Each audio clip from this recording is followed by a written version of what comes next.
You. Saw you at the inn. I know what you are. Don't know why you killed these people, though. Clearly wasn't for their blood.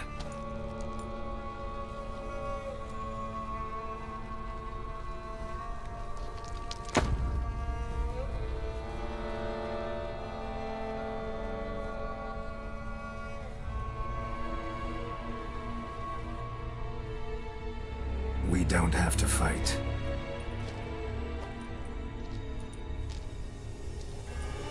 You are wrong.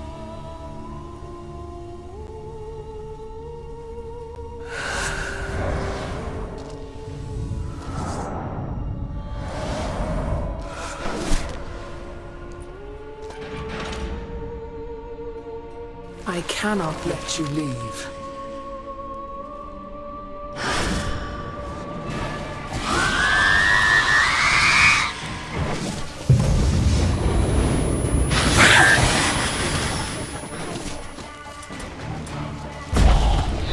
Come on, come closer.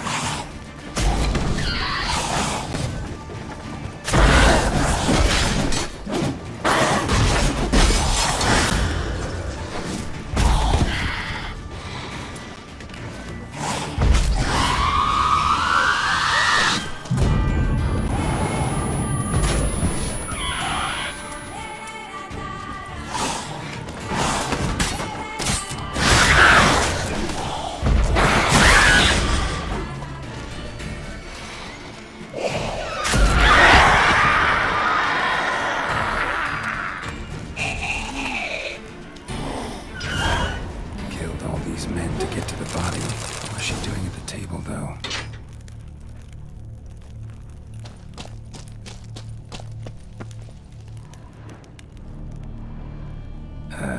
Stinks. Waterlogged. Both hands amputated. Body was quartered just as I thought. Laid in water for some time. Head swollen, and something took a few bites out of it. Something in the throat. A pouch, bulging with coins. Nilfgaardian florins, from several different provinces. If the murderer did this, means we're dealing with a sentient thinking beast.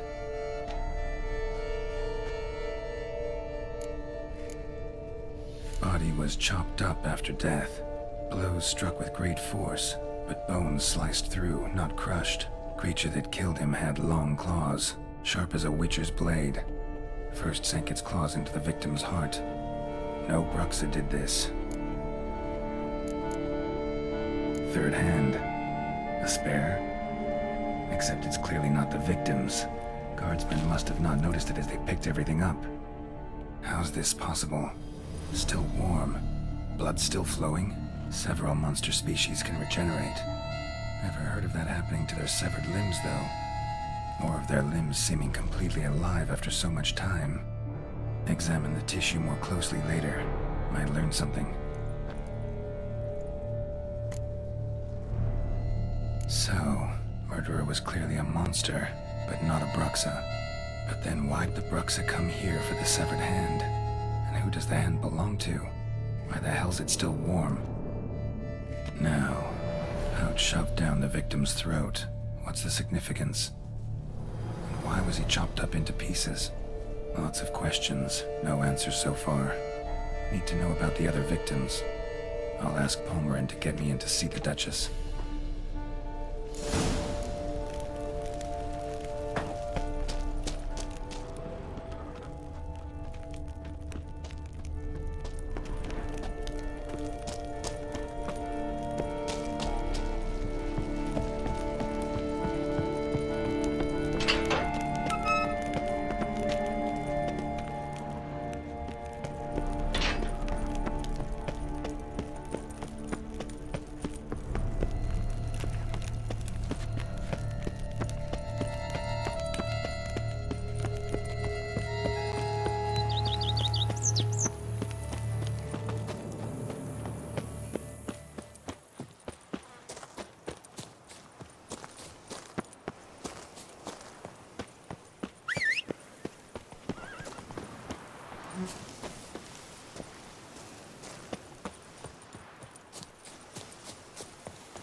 for you. The air here is six. Never enough.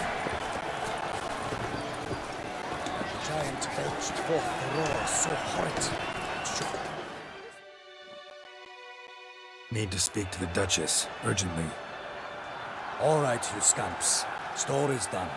Go find your parents. But Sir Palmerin, what about the story of Riddick and the dragon? A tale's for another time. But take a good look at the man who stands before you now. This is Geralt of Rivia, the master witcher who lent his valiant hand to the defeat of the giant Goliath. Master Witcher, is it true virtue always trumps villainy?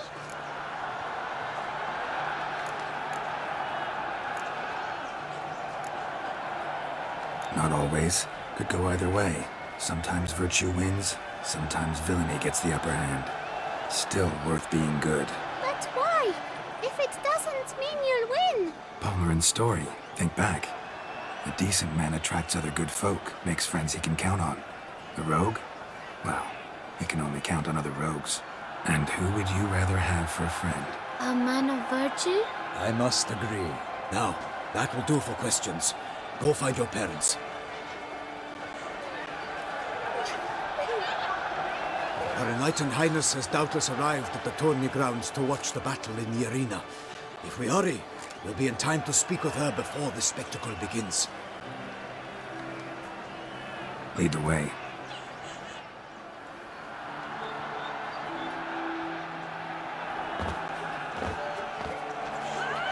Who's fighting? Nilfgaardian gladiators? Close, but not quite. As you will soon see. Someone's gonna fight a Shaelmar? With only some bells on its tail to confuse it, slow it down? Whatever is the problem? The beast is a gift from the Emperor, no less.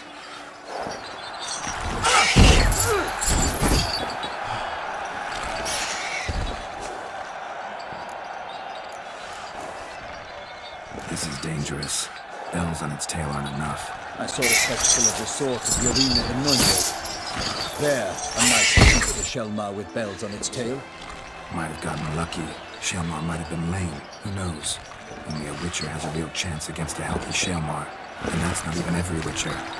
Besides which, releasing a monster that dangerous in front of a crowd, plain irresponsible.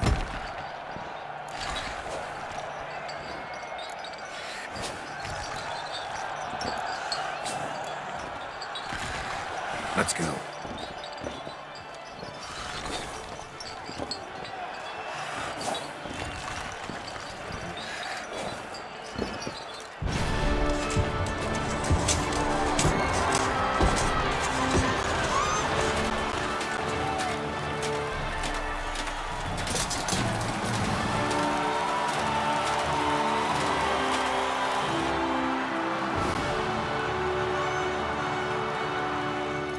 I dedicate my imminent victory to fair Lady Vivienne.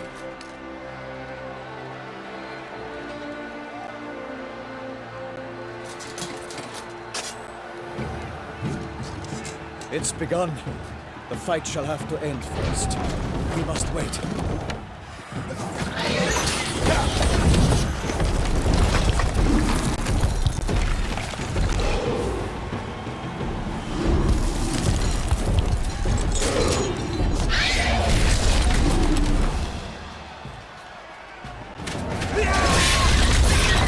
Got a bad feeling about this.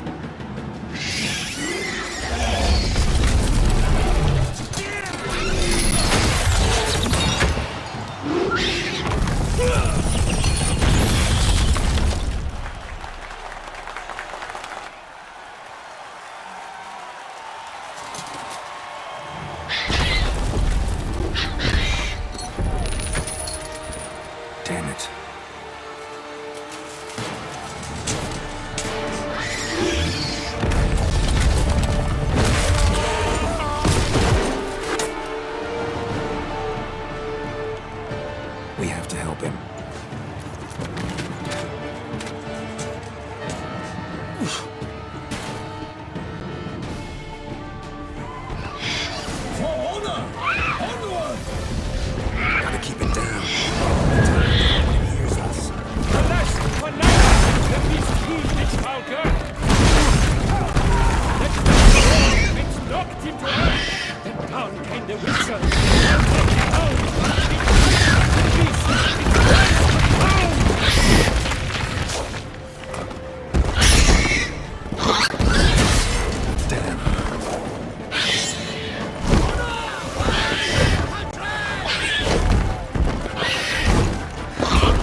the monster that flew!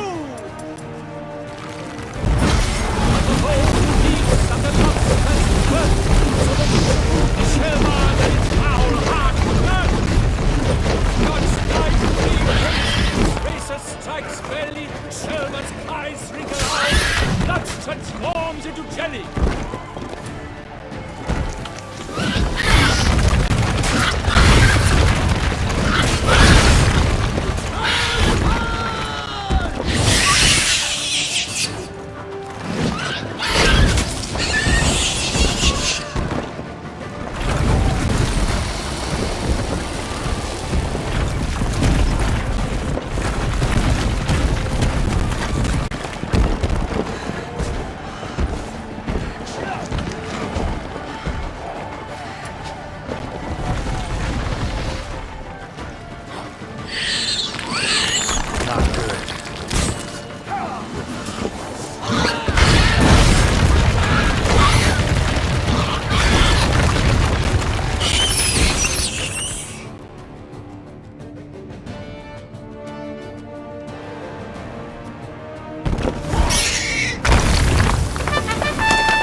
The Shelmar lies defeated by Geralt of Rivia, master of the witchering trade. Behold, as the last gasps of life seep from the beast.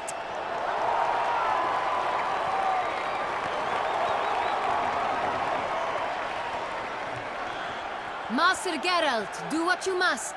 Finish the deed!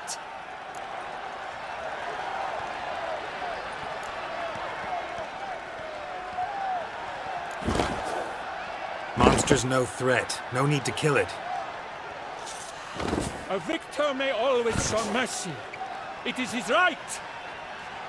Long live Geralt the Merciful! Pikeman, see to the beast.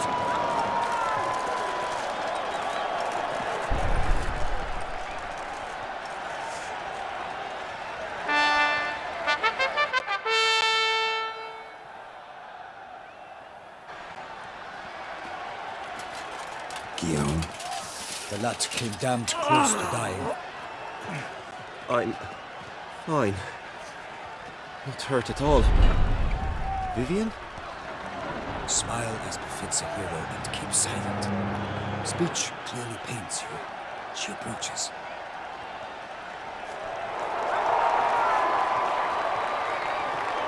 Geralt. We must talk. Vivian. You shall talk later, in the medic's tent. Geralt, magnificent, breathtaking. Your Grace. We knew that to summon you was a brilliant idea. We are delighted, ravished to have struck upon it. And I'm truly honored. See to our young hero. Hop, hop. For we must make off with Geralt. We should talk. We had been long awaiting your arrival. Had nearly lost hope. Then suddenly, that entrance, so spectacular. Your Grace, my contract. I'd like to discuss it. Naturally, but not here. We shall need Damien. He led the investigation pending your arrival. But wherever could he be? Come, we must find him.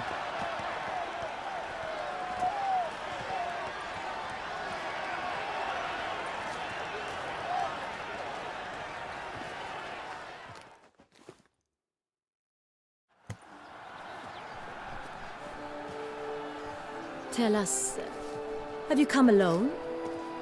Or did Viscount Julian accompany you? Wish to see Dandelion, Your Grace? Yes. I mean, no.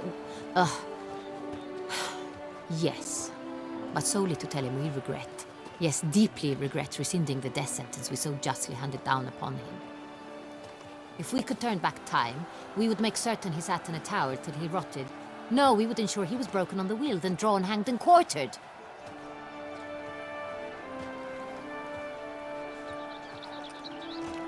Ah, the very man we would entrust with these tasks. Damien de la Tour, captain of my personal guard. Your Grace. Witcher. Greetings. I examined the body of the beast's last victim. Might have found something. Need to analyze it. A quiet place, that's what I could use most right now. And maybe the help of an alchemist or a mage. Also like to hear all you know about the previous victims. Take it Sir Delatour is my man for that. Firstly, call me Damien, please. Secondly, you should know I spoke against summoning you here. I've heard much about you. You bring trouble, or thus far have, always. And we've enough trouble as it is. Yet we are capable of defeating the beast on our own, without an outsider's help. I've no doubt about it. Damien, we settled the matter of the Witcher's employ some time past. Definitively. Since you have broached it nonetheless, let us discuss Geralt's pay. Are the legends true? Do Witchers usually demand that which you find at home, yet did not expect?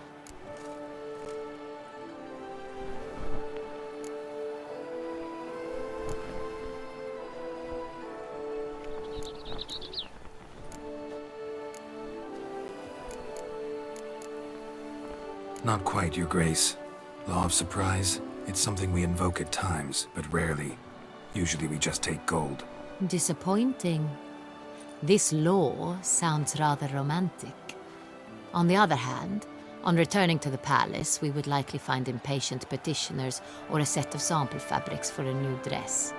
Poor rewards, both. I fear you'd not have much use for any of the surprises we are likely to come upon. Thus, we've decided you shall receive the deed to a vineyard, Corvo Bianco, and a sum of coin. You will doubtless consider this adequate. Title to the vineyard shall be given to you at once. Surely you'll need lodgings while you hunt. The coin, however, will be yours only once you have slain the beast. Lovely, generous gesture, Your Grace. Corvo Bianco. Isn't it the Duchy's temporary morgue? Is it now? The Chancellery's bungled things again, we fear. Not to be left unsupervised for one instant. Yet, in its mood, a morgue should present minimal problems to a Witcher. What's more, nothing enhances a wine's reputation better than a grim legend. Thank you, Your Grace. I accept the contract, of course. But as I said before, I'll need some information. How'd it start? Who was the first victim? Crespi was the first to die. He was famed once for his many glorious tournament victories.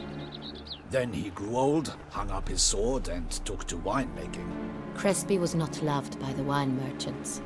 He was ruthless in business and thought to cheat many a time. He asked us for a dispensation from all court ceremonies. We did not grant it.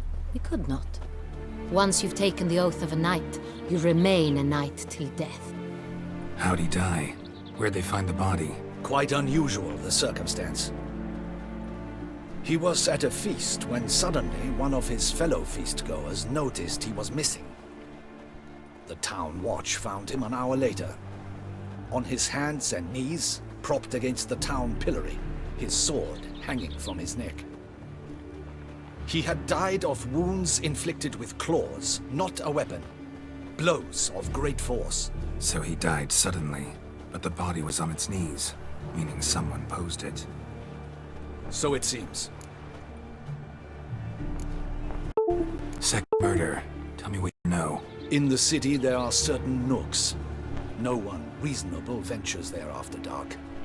Ramon Dulac's corpse was found in one such place. With the first murder, terror gripped the city. Its inhabitants grew wary, kept to safe areas. Consequently, news of the second victim came to us from a group of concerned cut-purses. Criminals fear the beast? Telling in a way. Take it you've excluded the possibility that Ramon died at the hands of these bandits. Do you believe me an amateur? Not hands, but claws killed Ramon Dulac. The wound was deep, clean. His body was found in the gutter, dressed in nightshirt and cap, a pillow placed under his head, and his sword replaced by a bed warmer. Ramon Dulac, a knight who but a dozen years past was an advisor to our father, the Duke. Someone went to a lot of trouble to make him look ridiculous. Maybe revenge was the motive. It's not out of the question. Dulac had shady dealings with the criminal underworld, but no one ever came forth with concrete proof of any misdoings. So, first two victims were knights, best years behind them. The same could be said of the third. Sir Delacroix was wont to claim that in modern times knights face new challenges, enterprise being the latest addition to the chivalric virtues. He made a veritable fortune in the grain trade. Palmerin even nicknamed him Sir de la Stinchi. Found a coin pouch on his body. Contained florins dating from various times, hailing from different provinces of the Empire. Delacroix loved coin, true, but had no patience for numismatics. Lots of similarities between the victims. All the bodies were found in strange places under extraordinary circumstances. Seems the murderer, whoever or whatever it is, has some meaning to convey. These were honorable men. We are horrified by the disdain, the disrespect with which they were treated. These were knights of Toussaint. Blast it. Might be the point. From what you say, none was a model of virtue. Ever considered that's what the beast's trying to draw attention to? All the murdered men were knights who swore fealty to the 5 chivalric virtues.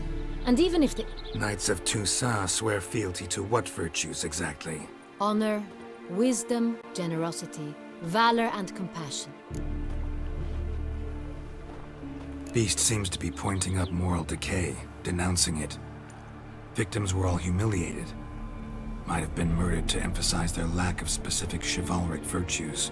Honor compromised by the pillory. Wisdom by ridicule. Generosity by a coin pouch shoved down a throat. It seems to fit, true, though not perfectly. Can't discount the theory if it's on the lips of everyone in town. Say our reasoning's right. Next murder will be just as showy and denounce the victim's lack of the 4th virtue, valor. We can also assume that victim will be an elder knight. Let's think. At the moment, all the knights are either at the tourney grounds or in the palace gardens. Our annual hare hunt shall begin there shortly. Have you heard of the custom? Milton mentioned something. Seemed excited to prance around in a bunny costume. Not sure why. Hang on. Strange circumstances. A knight advanced in years. The famed cowardice of rabbits. Could it be that simple? Is Milton de Peyrac-Peyren the next victim? Milton also knew Delacroix. Told me so down by the river. Damien! To miss something so obvious. De Peyrac-Peyren, Crespi, Delacroix, and Delac formed a knightly team. It was years ago, but... Your Grace, we need to find Milton. Immediately. Rather problematic. You see, the garden entertainments are due to start, and he's disguised as the hare, hiding somewhere, waiting for some tipsy courtiers to find him. The hare's hiding place is a carefully guarded secret. We must call off the game, at once. First and foremost, we must remain calm.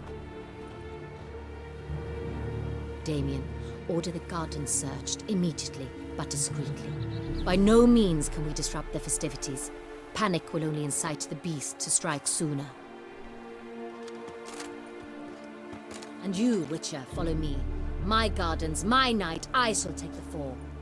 A murder is out of the question. I will not allow it. Not near my palace. Horses? Ready our horses!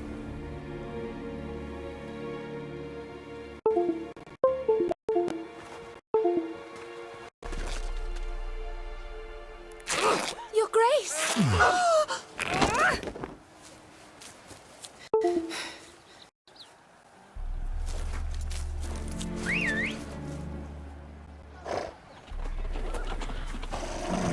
What the hell? Why, I should... Your Highness, I... Mind it doesn't get wrinkled. Onward!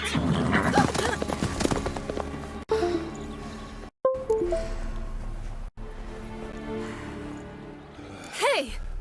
That is silk! Be careful! Give it to me!